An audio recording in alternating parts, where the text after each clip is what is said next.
Ada masalah dan akar masalah, efektif versus efisien, hingga nanti boundary.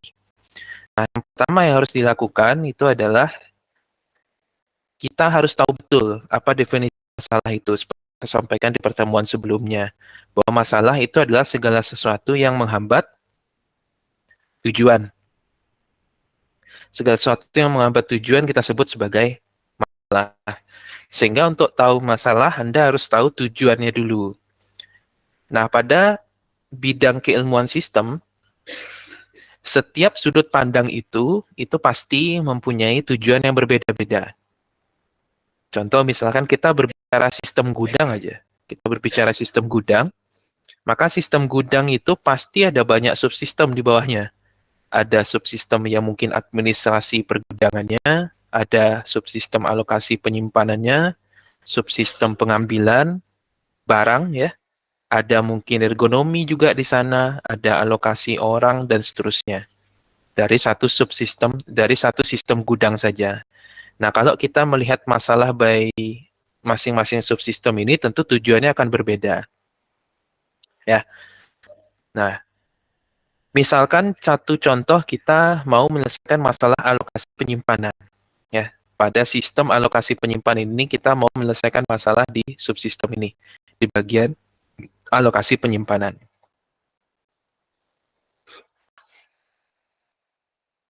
Di bagian ini.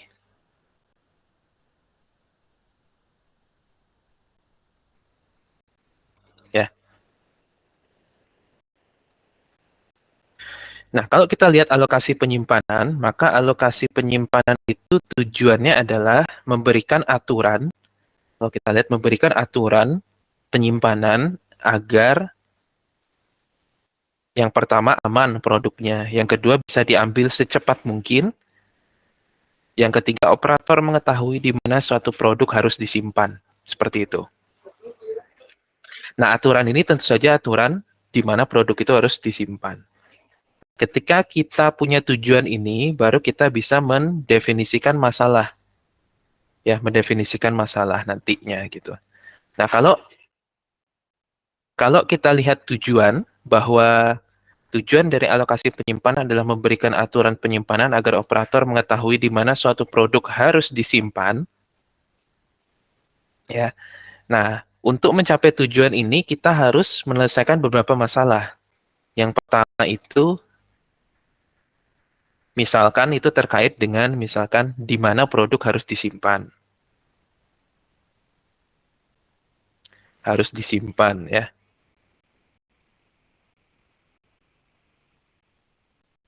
Yang kedua itu terkait contohnya kecepatan ya.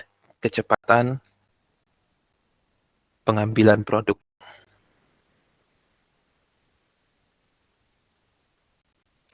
Nah, kalau Anda lihat bahwa indikator kriteria aman diambil secepat mungkin sama operator mengetahui di mana suatu produk harus disimpan, ini masih yang kita sebut itu masih sifatnya itu tidak terukur atau normatif. Nah, kita harus mendefinisikan ini dulu. Mendefinisikan ini dulu agar kita bisa sebut dia sebagai suatu masalah. Ya. Contoh misalkan, aman yang dimaksud itu apa? Jadi memberikan aturan penyimpanan agar aman. Oh, ternyata aman yang dimaksud di situ adalah laju kerusakan, misalkan laju kerusakan produk itu kurang dari 1%. Nah, kalau ini belum ada, maka yang Anda lakukan adalah bikin standarnya ini dulu nih, aman ini apa? Spesifikasi produk. Ya, kalau aman kan sebetulnya arahnya ke kualitas ya, kualitas produk. Quality produknya. Ya, itu terkait dengan spesifikasi produknya. Terus diambil secepat mungkin. Nah, ini indikatornya apa? Indikatornya itu adalah bahwa pemenuhan pesanan dari gudang gitu ya, pemenuhan pesanan itu standarnya misalkan kurang dari 1 jam, misalkan contohnya begitu ya. Terus operator mengetahui di mana suatu produk harus disimpan, maka harus ada aturan ya, aturan penyimpanan. Nah, dia akan jadi masalah ketika kita tujuannya sudah tahu. Yang harus Anda lakukan adalah Anda mendefinisikan kriteria aman ini apa, diambil secepat mungkin ini apa, ya, di mana suatu produk harus disimpan secara lebih terukur. Secara lebih terukur itu maksudnya dengan angka atau kalimat-kalimat yang tidak mengandung dualitas makna gitu. Jadi kalau contohnya kita bilang aman, ya menurut kita belum mungkin aman, menurut orang lain belum tentu kan gitu ya. Jadi harus kita konversi ke kalimat yang lebih terukur. Yang dimaksud aman, misalkan laju kerusakan produknya kurang dari 1%. Contoh diambil secepat mungkin, artinya pemenuhan pesanan kurang dari 1 jam. Serta ada aturan penyimpanan. Nah, standar-standar seperti ini harus dibuat terlebih dahulu, agar tujuan itu lebih terukur sehingga kita bisa tahu masalahnya apa. Karena standar dan spesifikasi itu adalah level paling bawah ya, untuk bisa mengetahui bahwa itu ada masalah gitu dari suatu tujuan. Nah, contoh misalkan laju kerusakan produk 1%, ya, memberikan aturan penyimpanan agar aman. Kalau laju kerusakan produknya lebih dari 1%, maka dia tidak akan memenuhi kriteria aman ini. Sehingga akan menjadi apa? Masalah, ya, masalah. Nah, gitu. Jadi tujuan itu harus terukur ya, harus terukur. Terus yang kedua, masalah.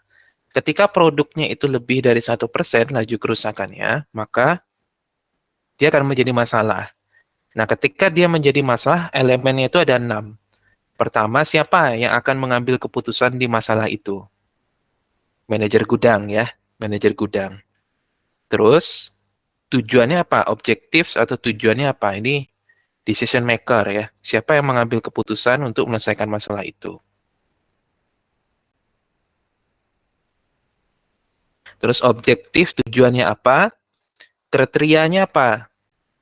Bahwa kriterianya tadi kita sudah tahu, laju kerusakan produknya harus kurang dari 1%. Sementara ini lebih dari 1%. Sehingga akan jadi masalah. Kriterianya harus kurang dari 1%. Sementara ini terjadi lebih dari 1%. Gitu. Kalau terkait dengan waktu, contohnya, di sini pemenuhan pesanan kurang dari 1 jam, misalkan. Ternyata waktunya itu lebih dari 1 jam. Sehingga itu jadi masalah. Jadi kriteria-kriteria yang terukur seperti ini harus didefinisikan. Berikutnya kinerja. Kinerja pencapaian tujuan ini bisa diukur dari mana? Yang pertama itu mungkin waktu pengambilannya, ya, laju defeknya itu bisa saja gitu. Bisa saja gitu ya. Bahkan kriteria keputusan ini, ya, aspek-aspek kriteria keputusan ini bisa kita masukkan ke kinerja. Contoh misalkan maksimum penurunan mutunya itu 1%. Artinya kalau kita dapat 0,1% itu lebih bagus. Itu kan masuk ke kinerja ya. Nah, berikut alternatif. Untuk bisa mencapai tujuan ini, ya, untuk mencapai menyelesaikan masalah dalam rangka mencapai tujuan ini, itu alternatifnya apa saja? Contoh, mengatur pola tata letaknya, misalkan seperti itu. Terus penempatan produknya. Berikutnya mungkin memberi pelatihan kepada operator ya, operator agar dia bisa bekerja dan tidak menyebabkan defect ya pada saat proses pergudangan terjadi gitu. Alternatifnya apa saja gitu. Terus konteksnya itu ada di mana gitu, yaitu di pergudangan contohnya gitu. Nah, ketika kita sudah tahu 6 elemen masalah ini, sudah kita definisikan, baru kita fishbone ya. Baru kita fishbone nanti. Fishbone atau mungkin Anda juga bisa pakai Y analysis ataupun pakai fault tree analysis itu juga bisa. Yang paling umum misalkan kita pakai fishbone aja. Misalkan ada masalah laju kerusakan produknya itu lebih dari 1%, di mana sesuai standar kerja itu kurang dari 1%. Nah, ketika terjadi seperti itu, ya lebih dari 1%, misalkan kita fishbone. Kenapa? Oh, karena mungkin kinerja pemasarannya sedang turun, yaitu di bawah 20%. Terus mungkin contohnya Penyimpanannya terlalu lama. Terlalu lama itu maksudnya harusnya 20 hari, tapi harusnya mungkin 10 hari, tapi dia bisa jadi 20 hari, seperti itu. Terus rata-rata per harinya itu, misalkan kita butuh transportasi, tapi ternyata truknya tidak tersedia, sehingga proses penyimpanan jadi lebih dari 10 hari di gudang gitu. Jadi menggunakan angka-angka terukur seperti itu yang perlu gitu ya. Nah, setelah akar masalahnya tahu, kita mau beresin yang mana nih? Oh, kita mau membereskan berapa jumlah truknya, misalkan. Nah, Anda analisis lagi 6 elemen masalah. Untuk menyelesaikan masalah jumlah truk, maka apa aja nih? Siapa yang akan memutuskan, ya, tujuannya apa saja, kriterianya apa saja, dan seterusnya, gitu. Jadi, baik dia masalah ataupun akar masalah, dia sebetulnya juga punya elemennya masing-masing. Dan 6 elemen ini juga sama. Oke, nah berikutnya contohnya kita sudah tahu bahwa kita akan membereskan masalah transportasinya, ketidaktersediaan truknya. Tahap selanjutnya apa yang kita lakukan? Tahap selanjutnya adalah kita melakukan yang kita sebut rich picture diagram. Nah, di rich picture diagram, sebelum masuk ke rich picture diagram, ada yang lupa saya jelaskan. Oke, terkait eh, terkait dengan stakeholders gitu ya. Setelah kita mendefinisikan, oh kita sudah punya nih akar masalah yang mau kita bereskan dan kita kasih solusinya. Nah, berikutnya kita harus mendefinisikan yang kita sebut sebagai stakeholders-nya terlebih dahulu. Nah, stakeholders itu ada 4 ya kalau dalam pemodelan sistem. Mana dia?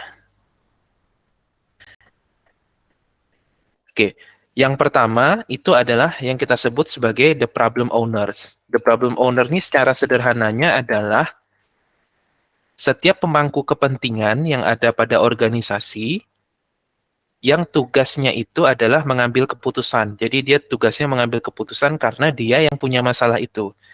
Kalau masalah pergudangan, contohnya mungkin ya manajer gudang gitu misalkan. Nah, problem user itu adalah siapa yang menggunakan solusi. Contoh nih, problem owner-nya sudah memutuskan bahwa solusinya adalah X gitu.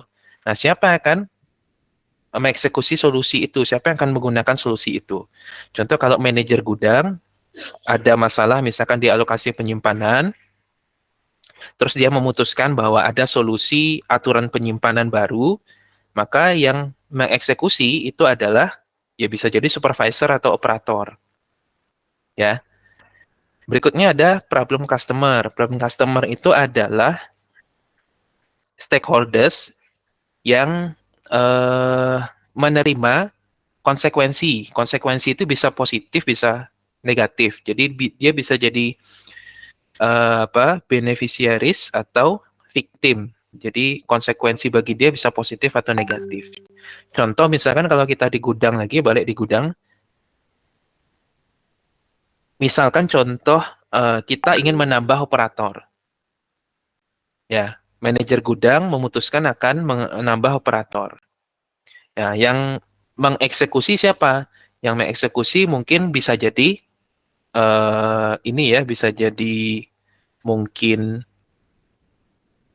contohnya itu HRD gitu misalkan. Saya butuh operator nih ya. Saya butuh operator, tolong dong HRD rekrutkan gitu. Nanti Human Resource Development yang akan mengeksekusi itu gitu ya. Mengeksekusi itu bisa jadi, atau mungkin yang akan menggunakan solusinya itu bisa jadi si supervisornya, karena biasanya kan operator di bawah supervisor ya, supervisor. Jadi supervisor yang akan menggunakan operator itu. Nah, problem customer-nya siapa? Problem customer itu yang terdampak akibat perekrutan operator tadi. Ya. Jadi contoh misalkan kita mau merekrut ya, manajer gudang, contoh gitu ya. Manajer gudang mau merekrut operator baru.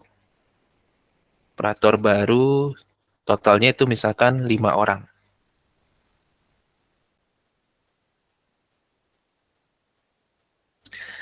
Nah, ini manajer gudang ini kita sebut sebagai problem problem owner ya, atau kita bisa sebut juga dia sebagai decision maker. Nah, manajer gudang sebagai problem owner ingin merekrut operator baru 5 orang. Nanti yang akan menggunakan keputusan ini siapa? Misalnya supervisor gudang ya. Di mana supervisor gudang ini mungkin membawahi 5 orang operator gitu. Maka supervisor ini kita sebut sebagai problem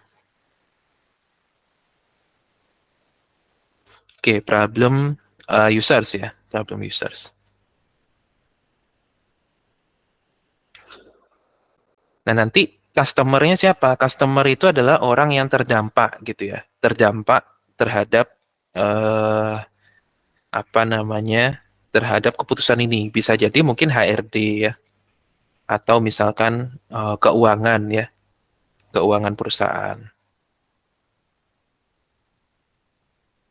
Karena kalau kita merekrut operator baru, tentu kita harus HRD pasti nambah kerjaannya gitu ya. Keuangan perusahaan pasti akan terdampak gitu. Nah, ini disebut sebagai problem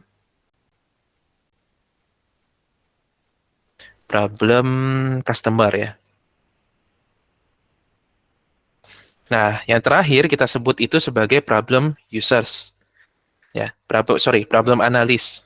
Nah, problem analis itu adalah orang yang memberikan solusi ya. Nah, solusi ini kita sebut sebagai dia problem analis. Yang memberikan solusi kepada decision maker. Bisa jadi problem analisnya itu juga sebagai problem owner gitu.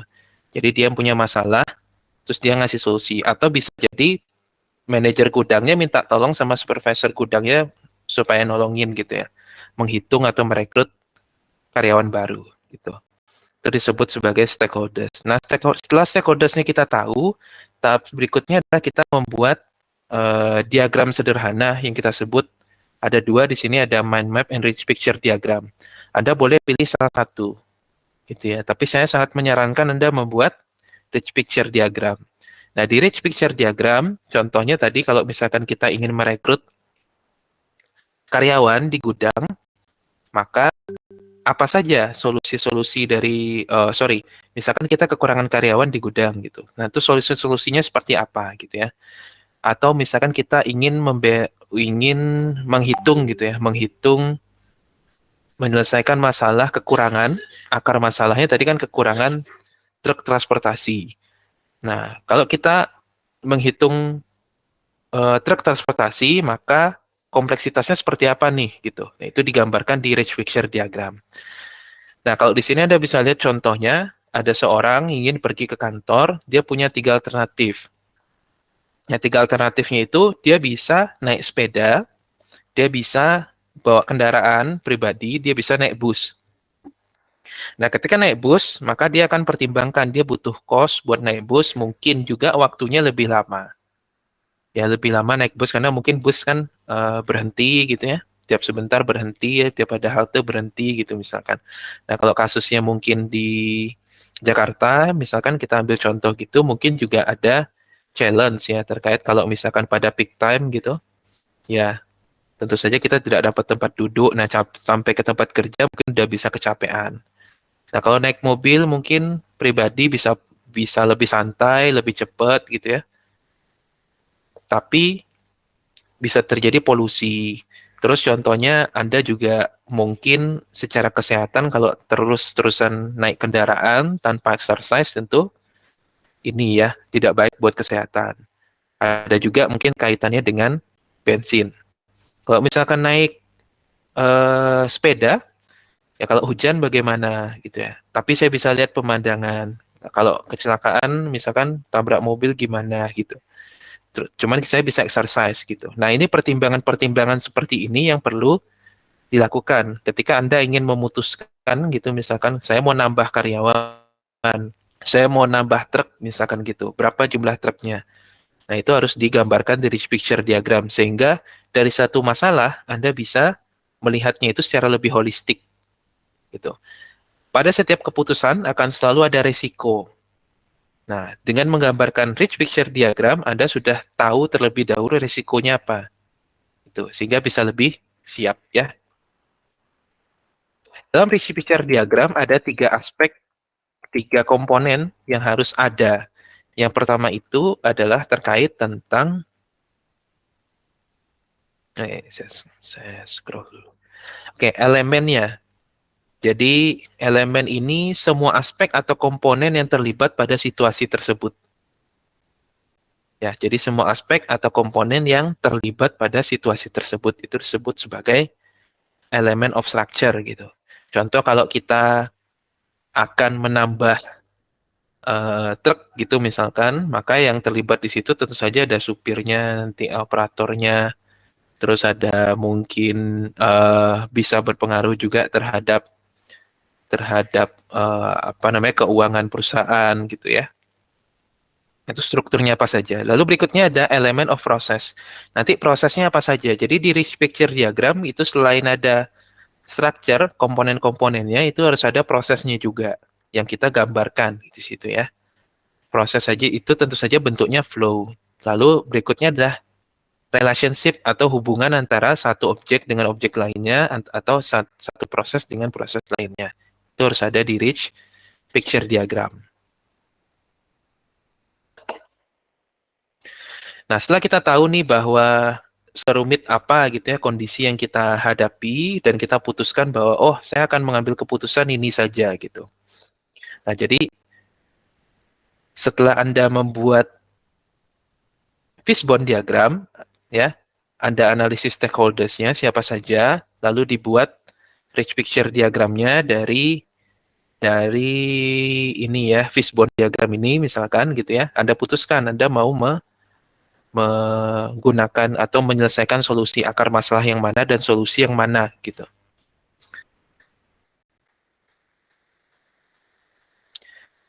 Nah, begitu solusi, misalnya nih, saya sudah memutuskan bahwa saya akan menyelesaikan akar masalah ini dengan pendekatan seperti ini. Contoh misalkan, kalau kita ingin menyelesaikan masalah alokasi penyimpanan gudang seperti tadi, maka pendekatannya itu kan bisa kita hitung ya dengan pendekatan tata letak bisa mungkin, atau dengan pendekatan sistem formasi dan data mining juga bisa. Ada beberapa pendekatan.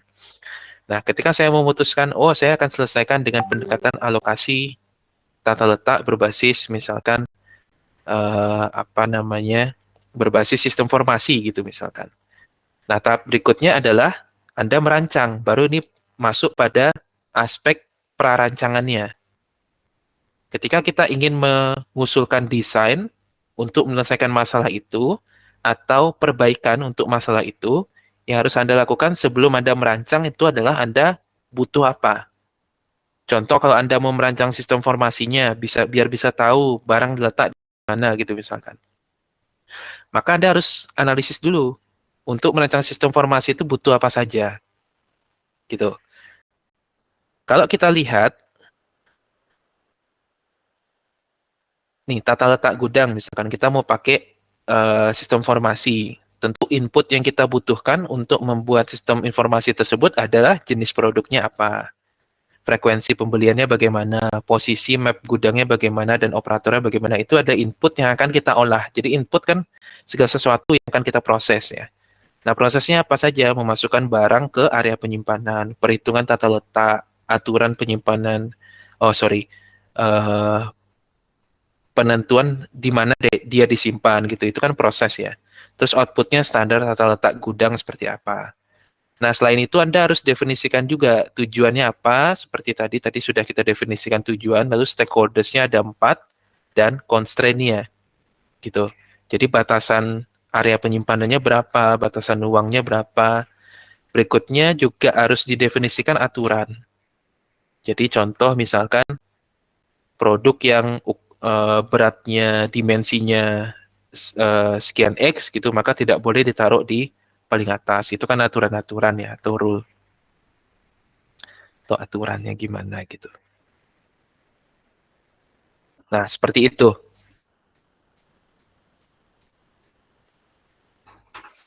Oke, ada pertanyaan sampai sini?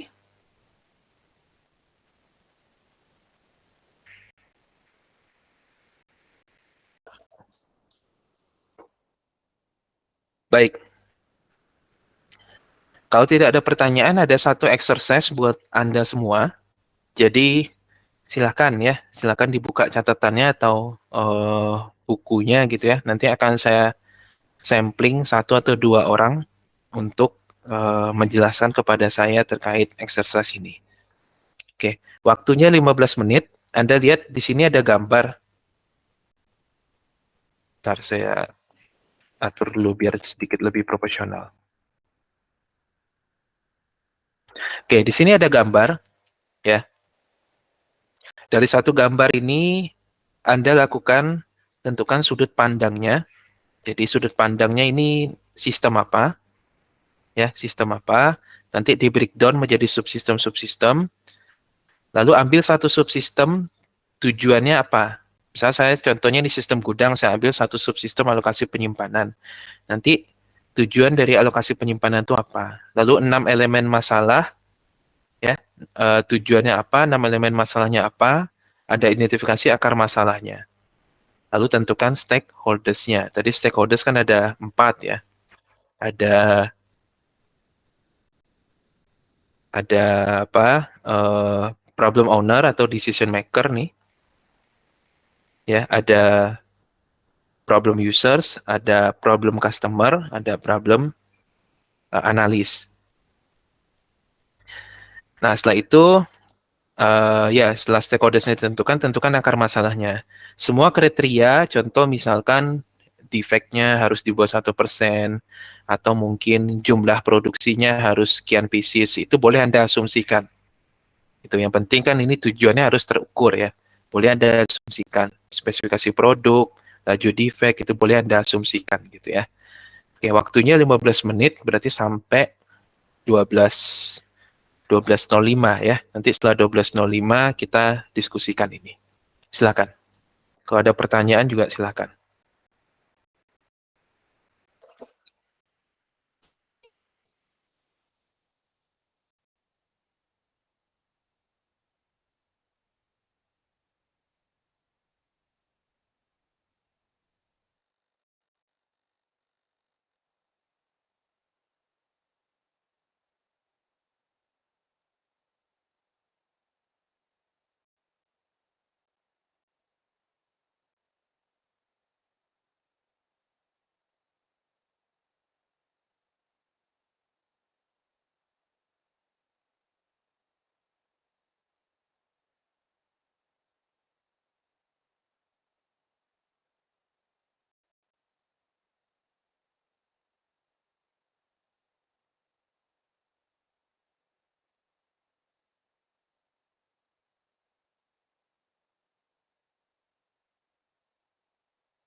Baik,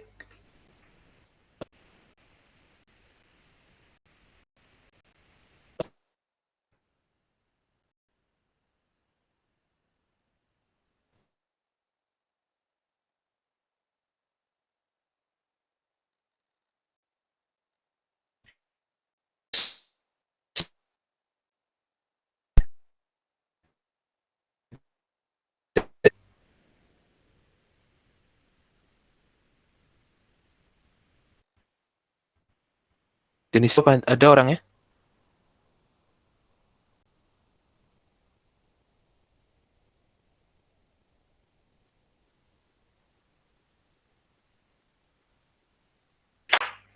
Nggak ada ya orangnya ya?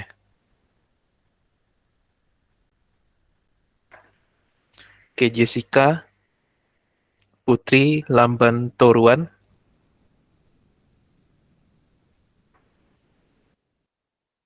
Jessica orangnya ada?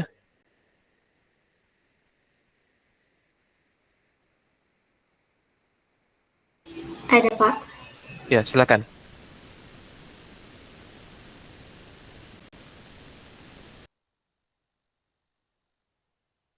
Silakan Jessica.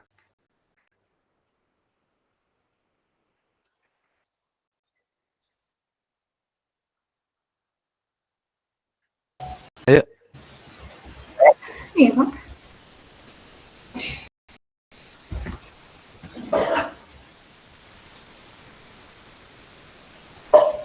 ayo bacakan aja yang udah dikerjakan.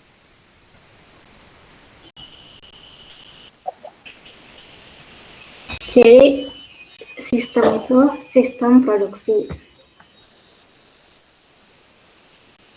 Tujuannya Terus, adalah untuk pekerjaan yang efisien dan prosesnya berhasil, itu tidak ada produk gagal. Selanjutnya 6 elemen masalah. Yang pertama, decision maker, yaitu manajer produksinya. Yang kedua, objektif, yaitu efisiensi dari pekerjaan tersebut. Selanjutnya kriterianya itu adalah dari produknya bisa digunakan dengan baik. Selanjutnya kinerja. Untuk waktunya itu misal maksimal 3 jam untuk satu produk.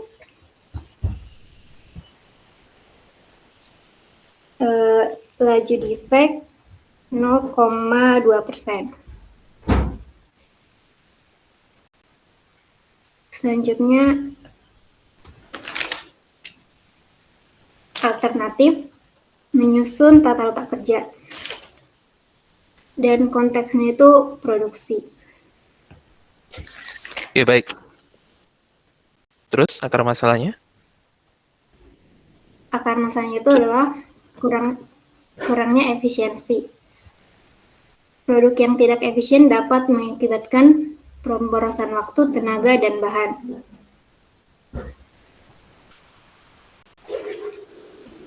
Baru itu sih Pak, belum semua. Oke, nggak apa-apa. Oke, makasih. Makasih. Selanjutnya, satu orang lagi. Siapa yang mau nih? Satu orang lagi. Siapa ya? Togar.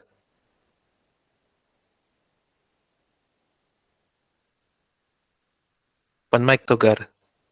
Togar Mandikos. Oke, Mari Pak. Situa. Ya, silakan. Di sini saya mengambil itu dari sudut pandang ergonomi, Pak. Karena saya melihat itu tadi di gambar ada karyawan yang membungkuk-bungkuk gitu, Pak. Nah, ini tujuannya saya mengambil dari sudut pandang ergonomi itu untuk menerapkan posisi kerja yang baik, begitu, Pak. Yang dimana dalam ergonomi itu diperuntukkan untuk EASNA gitu. Yang dimana ada yang namanya aman, nyaman, efisien, efektif, dan sehat gitu Pak. Untuk 6 masalahnya, yang pertama decision maker-nya itu si karyawannya atau si pekerja gitu Pak. Selanjutnya objektif untuk menemukan posisi yang tepat bagi si pekerja. Selanjutnya itu adalah decision kriteria itu EASNA. Lalu selanjutnya kinerjanya itu ke arah posisi pekerja yang tepat, Pak. Alternatifnya itu menerapkan posisi pekerja sesuai dengan EASNA. Untuk akar permasalahannya itu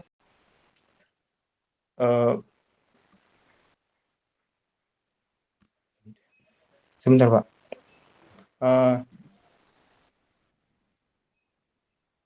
Banyaknya pekerja yang mengalami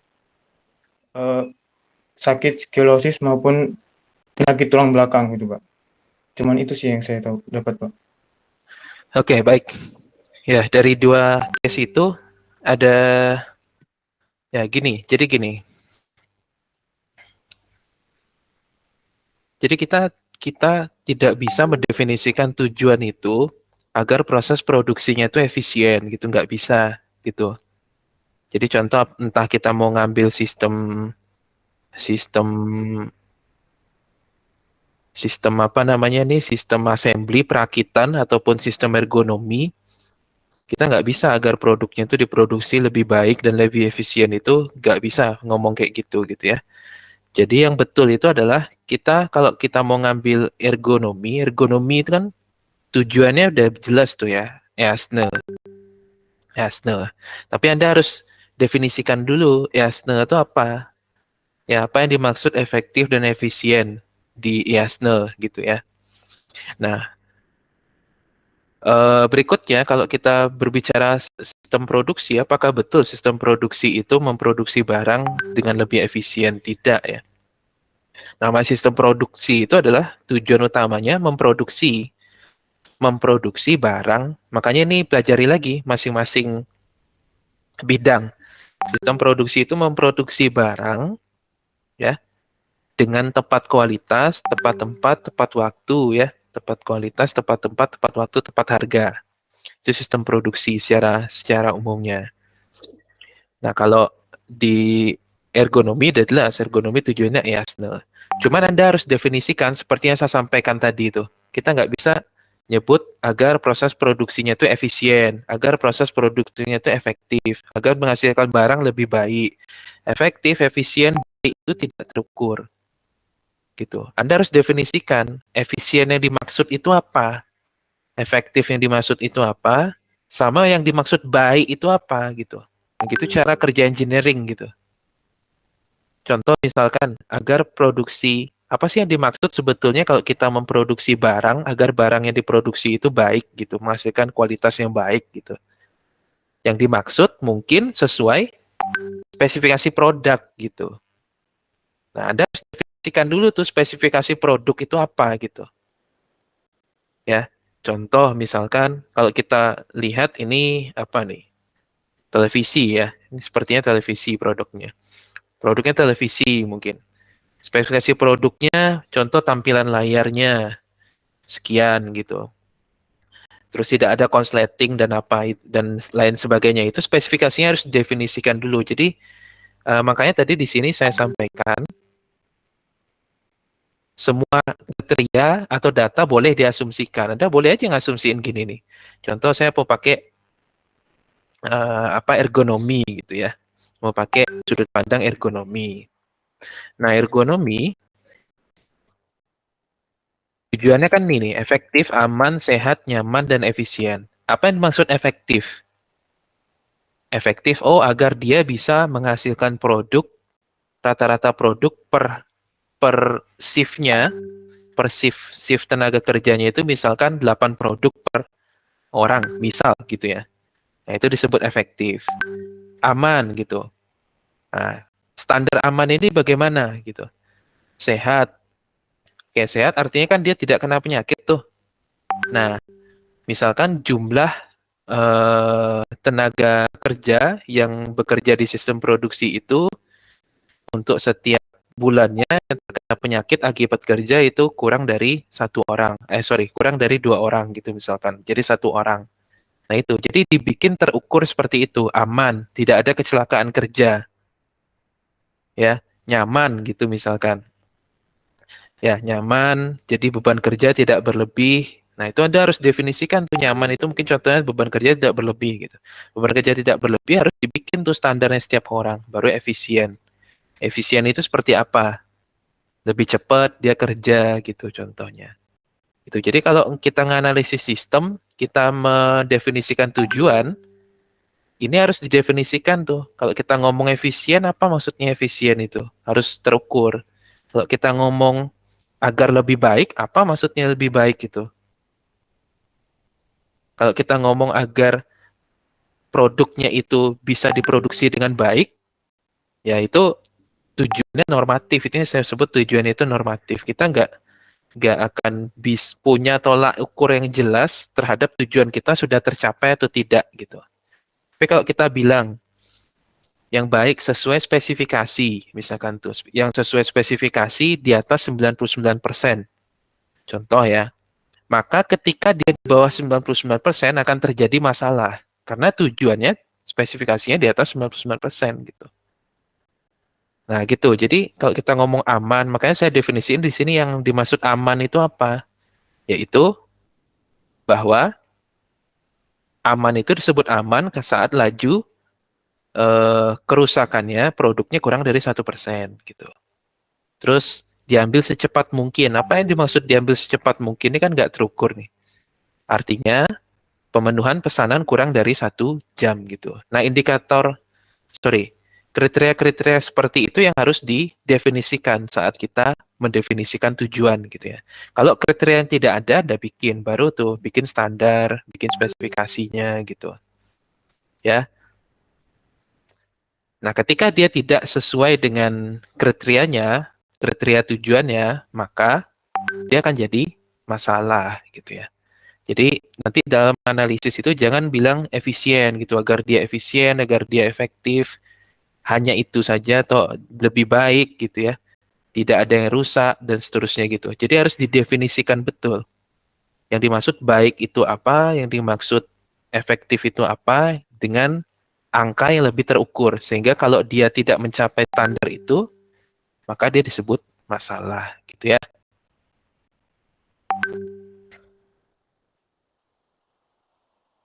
Ngerti ya, Igor sama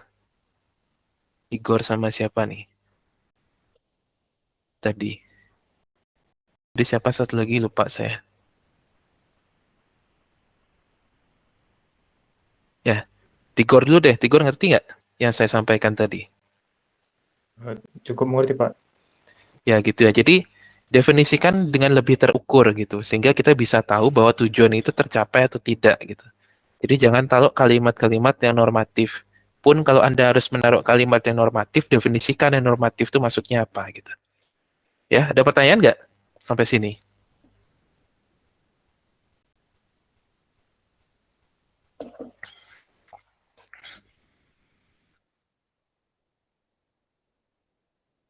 Baik, kalau tidak ada pertanyaan, materi kita cukup sampai di situ. Untuk tugas minggu lalu yang saya sampaikan, setelah saya evaluasi lagi materi perkuliahannya, sepertinya kita akan gabungkan saja dengan tugas ketiga ini, karena dia inline materinya, ya. Jadi, ya, mungkin saya unggah dulu nanti ya, jam setengah, mungkin sore ini saya masih ada kuliah, mungkin malam atau besok pagi bisa saya unggah. Ya. Terima kasih atas perhatiannya. Kelasnya saya tutup kalau tidak ada pertanyaan lagi. Ya, selamat siang. Ya, assalamualaikum warahmatullahi wabarakatuh.